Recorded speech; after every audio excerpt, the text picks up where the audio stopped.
It's currently Ramadan, an Islamic holy month celebrated by Muslims all over the world. During Ramadan, when the sun is up, many Muslims abstain from eating food and drinking water.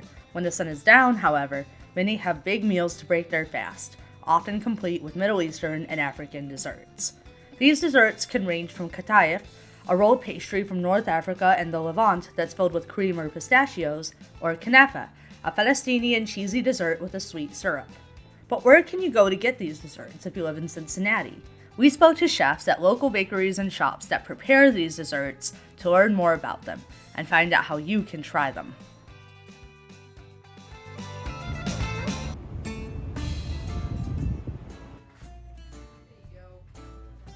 One kind of unique treat, I think, for Ramadan that's really well suited to parties and iftar celebrations is Turkish Delight. It is just a sweet confection, kind of the texture of like nicer than a Swedish fish or a gummy bear, full of wonderful fruit flavor and different nuts and flavorings. So we've got like orange and hazelnut and pistachio pomegranate. There's a raspberry and cream, all different flavors, and in this like very soft, delicious candy. A lot of people's first experience with Turkish Delight is through the Narnia books. And so I always like to point it out, like this is what it was that you were reading about when you were a kid. It's so delightful, it really is, and it's got that kind of enigmatic name because really the recipe is very challenging. These are imported from Istanbul. We do not make them here. In fact, a Turkish gentleman showed up at my door one day with a watch case full of these beautiful fruit pastries and Turkish delights, and was like, would you be interested in these? And I said, absolutely, those are amazing. No artificial colors in these, it's all fruit flavoring. We've got the rose is very popular, loads of pistachios. It's partially difficult because it's one of those candy recipes that the temperature is key. It's really, really important to get the right texture. So we've had customers tell us that they tried to make it at home and it was just an epic failure. So our dates are, I think, pretty special.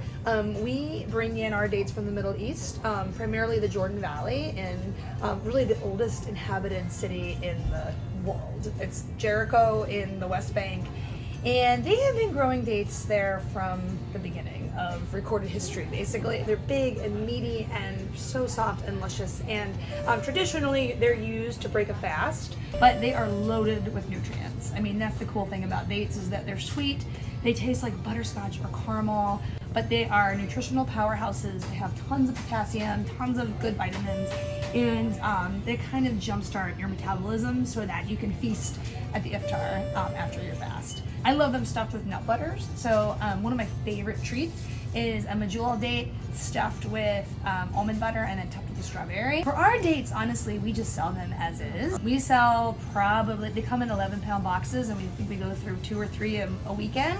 The third treat I wanted to show you for Ramadan that I think is really excellent is halva. So halva is a sweet confection. It's sesame seeds. So it's just sesame seeds crushed with sugar and a little bit of egg white to kind of keep it all together, and it creates this almost like fudge-like texture. And this one is marbled with chocolate and studded with pistachios. I've got vanilla and then a few other flavors, a tart cherry, a dark chocolate and coconut. This is what I grew up eating, actually, this one with the pistachios. And this is a really common after school snack because it's really calorically dense. It's got like 200 calories in like a spoonful. It's great as like a filling snack when you just need to put something on your tummy and you're hungry. And so for Ramadan, it's really great because it's just a filling food, keeps you going for a long time. I know my cousins, when they were fasting, would have a meal usually like early in the morning, before the sun came up, and often ate halva as a way to kind of sustain them through the day.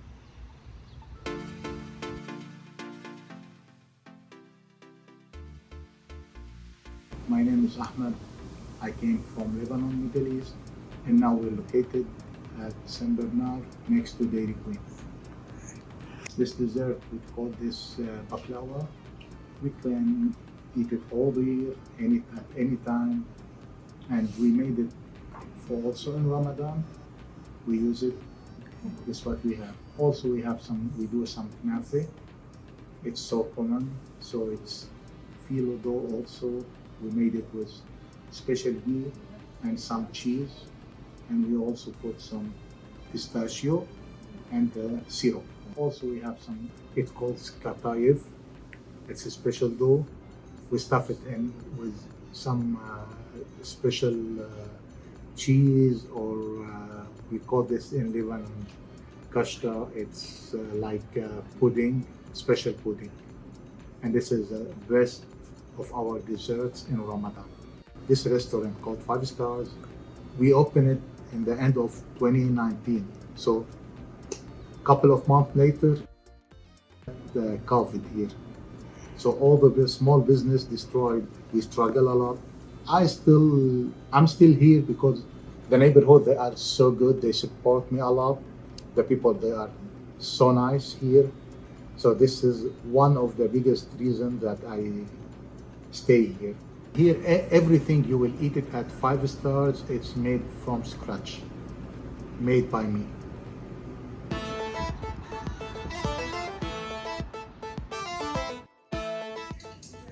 I am from Kurdistan. My name is Jamal. I'm chef on LEYLA Mediterranean. So we make it tricky on the baklava. It's a layered noodle, but we use ghee, not like the other people use. And we use pistachio nuts, not like pecans that you guys know, because we stick with the authentic. So this is what our mother fixed it. This is what people's plate. We call it kashkir. Vanilla, cinnamon. This is we call kazandibi.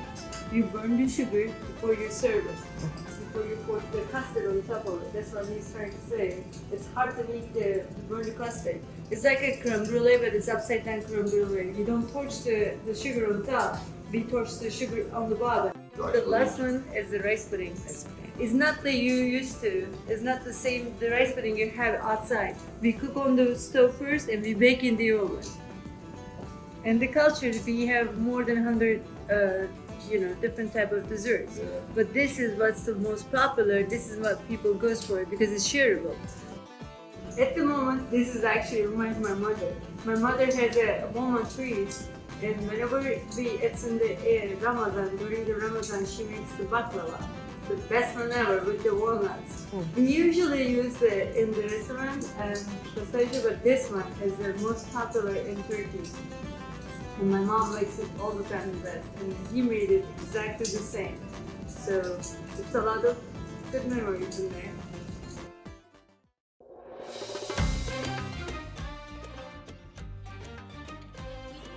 In Ramadan now, so it's this month very lovely month. So a lot of people enjoy together for dinner. Today somebody invite me to dinner. I should take some sweet with me, and this one is called harissa. So this one is called semolina cake with pistachio and cashew. Bake it, and then we made the syrup. We added on it. This is very popular in Syria. It's called harissa natir. If you search it up, and you'll see a lot of people make up. This one also is called awame ball, like honey ball. We made it from semolina flour. We made the dough, and then we fried them as a ball, and then we add them on the syrup we made, sugar syrup. Also, we have this one. So this one is called mushabbak. We made it by a bag cake, and then fried them, just semolina. Fried them, and then we add the syrup. It's so crunchy, very delicious. People, they should have it every day after dinner when they fasting. So they take a gift, or they bring it when they have invite people to dinner. Were there any desserts we missed? Any Middle Eastern or African bakeries in Cincinnati that belong on this list? Let us know in the comments. Ramadan Mubarak, and thank you for watching.